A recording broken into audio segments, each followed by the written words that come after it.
Hello friends, good morning. Friends, उन सभी साथियों को बहुत बहुत कॉन्ग्रेचुलेसन जो वेटिंग लिस्ट में थे और जो थर्ड डीवीसी का वेट कर रहे थे। फाइनली कल की डेट में थर्ड डीवीसी से रिलेटेड है ना, जो थर्ड राउंड का ज्वाइनिंग होना है सहायक शिक्षक का, उसका अपडेट आप सबको मिल चुका है। और जो इसके बाद भी वेटिंग में बचे हैं, जो कुछ रैंक से चूक रहे हैं, वो भी निराश ना होइए, है ना, क्योंकि इसके बाद भी आने वाला लिस्ट आएगा, जो फोर्थ लिस्ट आएगा आपका डीवीसी का, तो उसमें आपका आएगा। ठीक है, थोड़ा-सा समय लगेगा, हो सकता है 2 महीना लग जाए, डेढ़ महीना, 2 महीना, बट फोर्थ लिस्ट भी आपका आने वाला है। ठीक है? अब हम देख लेते हैं यहाँ पे कि काउंसलिंग या डीवीसी के बाद से लेके स्कूल की जॉइनिंग तक का प्रोसेस क्या रहता है और उसमें आपको कौन-कौन से डॉक्यूमेंट्स वेरीफाई करके प्रॉपर अरेंज करके रखने हैं। ठीक है? ताकि आप बीच-बीच में परेशान ना हो कि इसके बाद क्या या इसके बाद क्या। आप शॉर्ट में आपको मैं बता दूँगा कि पूरी प्रोसेस में क्या-क्या लगता है। ठीक है? तो सबसे पहले हमारा स्टार्टिंग का प्रोसेस है काउंसलिंग का, है ना? तो ऑलरेडी हमारे सारे लगभग जो मैंने कल कट ऑफ बताया था अपने पुराने वीडियो में, आपने देखा होगा कि फर्स्ट राउंड में उन सबका काउंसलिंग हो चुका था, क्योंकि 3-4 गुना लोगों का काउंसलिंग एक साथ कर दिया गया था, ठीक है? और डीवीसी और जॉइनिंग जो है 1:1 रेशियो में 2 पार्ट में हो चुका है और तीसरे पार्ट में इस बार होने वाला है, जिसका कट ऑफ आपको मिल गया है ना?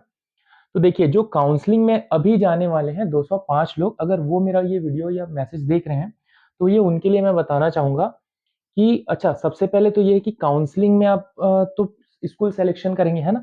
उसके बाद जब आप डीवीसी में जाएँगे ना, तो आपको स्कूल अलॉट होके एक लेटर मिलेगा स्कूल अलॉटमेंट का।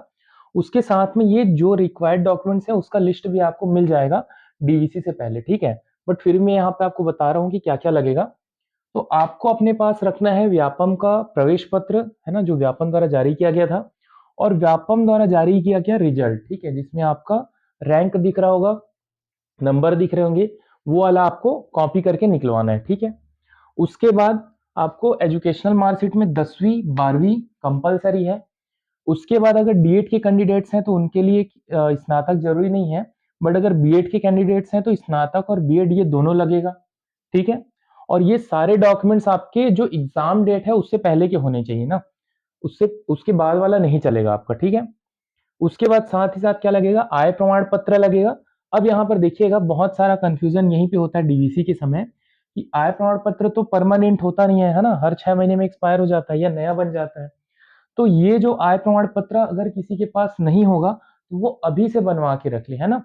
और ये चल जाएगा, आय प्रमाण पत्र अगर एग्जाम के डेट के बाद का भी है तो ये चल जाएगा, इसमें आपको कोई इश्यू नहीं है, ठीक है?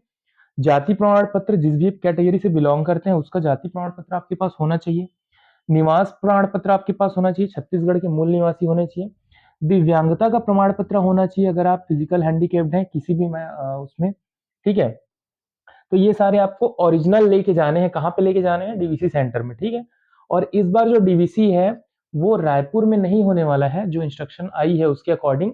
ये डीवीसी आपको जो स्कूल अलॉट होगा ना, जिस संभाग के जिस जिले में आपका होगा, तो वहां पे जिला शिक्षा कार्यालय में आपको जाना पड़ेगा दस्तावेज सत्यापन के लिए, है ना? और कौन सा डॉक्यूमेंट है? टेट का आपको लगेगा, ठीक है? सी टेट या सीजी टेट जो भी आपके पास होगा। और इसमें ध्यान दीजिएगा, जो टेट का मार्कशीट है वो आपके बीएड के एडमिशन डेट के बाद का होना चाहिए। बीएड या डीएड में आपने जब एडमिशन लिया था उसके बाद के डेट का आपको चाहिए, ठीक है? पहले का होगा तो नहीं चलेगा। आधार कार्ड लगेगा ओरिजिनल। शपथ प्रमाण पत्र, ठीक है? शपथ प्रमाण पत्र दो जगह पे लगता है, तो एक तो डीवीसी में लगता है और एक बाद में लगता है, बाद का मैं बता दूंगा। शपथ प्रमाण पत्र आपको इस केस में लगेगा जब आपके मार्कशीट में कोई त्रुटि होगी। त्रुटि कैसे रहती है? सपोज अगर 10वीं का मार्कशीट है मेरा, उसमें है सुनील कुमार, ठीक है? सरनेम उसमें नहीं लिखा है, लेकिन मेरा जो आधार कार्ड है उसमें लिखा है सुनील कुमार यादव।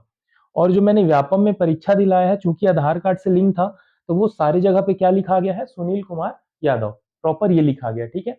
तो मैं शपथ ये दूंगा वहां पे एक पन्ने में कि सुनील कुमार और सुनील कुमार यादव दोनों व्यक्ति एक ही हैं, जो कि मैं हूं। इस प्रकार से आपको अपना शपथ बनवाना पड़ेगा अगर कोई त्रुटि है तो, ठीक है? इसमें जो मैरिड होंगे, जो फीमेल होंगे, उनके लिए मैरिज सर्टिफिकेट भी लगेगा, अगर वो बीच में मैरिड हुए होंगे तो, ठीक है? वो मैंने लिखा नहीं है। इसके अलावा अनापत्ति प्रमाण पत्र लगेगा, ये सिर्फ उनके लिए लगेगा जो ऑलरेडी किसी जॉब में है, ठीक है? तो उनके लिए लगेगा, बाकी सबको नहीं लगेगा।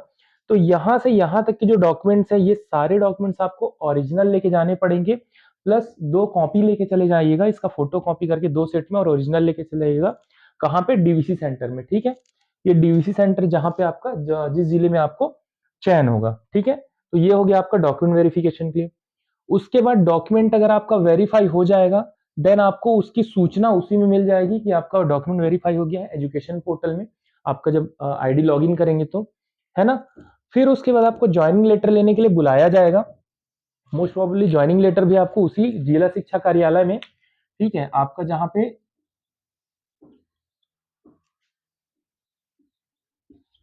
पे आपका डीवीसी होगा, ज्वाइनिंग लेटर भी आपको वहीं से मिलेगा, ठीक है। अब आपको क्या करना है, ज्वाइनिंग लेटर के साथ में, ज्वाइनिंग लेटर ओरिजिनल आपको कहीं पे जमा नहीं करना है ना, याद रखिएगा। ज्वाइनिंग लेटर आपका ओरिजिनल अपने पास रखना है, ज्वाइनिंग लेटर की कॉपी और प्लस ये जो सारे डॉक्यूमेंट्स है इसकी फोटोकॉपी एक बार फिर से आपको रखनी पड़ेगी, और ओरिजिनल लेके आपको जाना पड़ेगा कहाँ, बीओ पे, ठीक है, ब्लॉक एजुकेशन ऑफिस में आपको जाना पड़ेगा, जिस ब्लॉक में आपका सिलेक्शन हुआ है, ठीक है। अब आपको ये सारे डॉक्यूमेंट्स के साथ में ये चीज और लेके जानी पड़ेगी, ठीक है। क्या ले जाना पड़ेगा, अनुप्रमाणन लेके जाना पड़ेगा आपको। और अगर मेडिकल सर्टिफिकेट बनाने का बीच में टाइम मिल जाता है तो मेडिकल सर्टिफिकेट भी आप साथ में बनवा के ले जाइएगा। इन केस अगर मेडिकल सर्टिफिकेट आपका नहीं बन पाता है तो इसके लिए आपको लगभग 15 दिन का टाइम आपको बीओ से मिल जाएगा, तो परेशान होने की जरूरत उसमें नहीं है, ठीक है। लेकिन अगर ज्वाइनिंग लेटर से लेके ज्वाइनिंग मतलब ज्वाइनिंग लेटर मिलेगा, वहां से लेके ज्वाइनिंग के डेट के बीच में अगर आपके पास टाइम मिलता है 5-7 दिन का, तो आप मेडिकल सर्टिफिकेट भी वहीं से बनवा लीजिएगा, ठीक है। ये मेडिकल सर्टिफिकेट आपको कहाँ से मिलेगा, तो ये मिलेगा आपको जो आपका डिस्ट्रिक्ट मेडिकल हॉस्पिटल होगा, ठीक है, जिला अस्पताल, वहां पर अपना अगर ज्वाइनिंग लेटर लेके जाएंगे तो आपको वहां से मेडिकल फिटनेस, मेडिकल प्रमाण पत्र वहां पे बना के देंगे।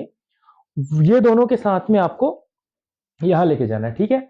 अच्छा, अनुप्रमाणन को बहुत जगह पे पुलिस वेरिफिकेशन भी बोलते हैं, बट ये कंपलसरी नहीं है कि आपको पुलिस से ही वेरीफाई करवाना है। अनुप्रमाण पत्र आप किसी भी राजपत्रित अधिकारी से, ठीक है, किसी कहीं का प्रिंसिपल हो सकता है, कोई डॉक्टर हो सकता है, उससे आप जो अनुप्रमाण पत्र अनुप्रमाणन का फॉर्म है वो आप भर के उसको अटेस्टेड करवा के जमा कर सकते हैं, ठीक है। तो ये कंप्लीट हो गया आपको बीओ की ज्वाइनिंग तक। उसके बाद बीओ से ज्वाइनिंग लेटर, ज्वाइनिंग के बाद आपको एक लेटर मिलेगा जो कि आपको स्कूल ग्रहण करना है, स्कूल में ज्वाइनिंग लेना है।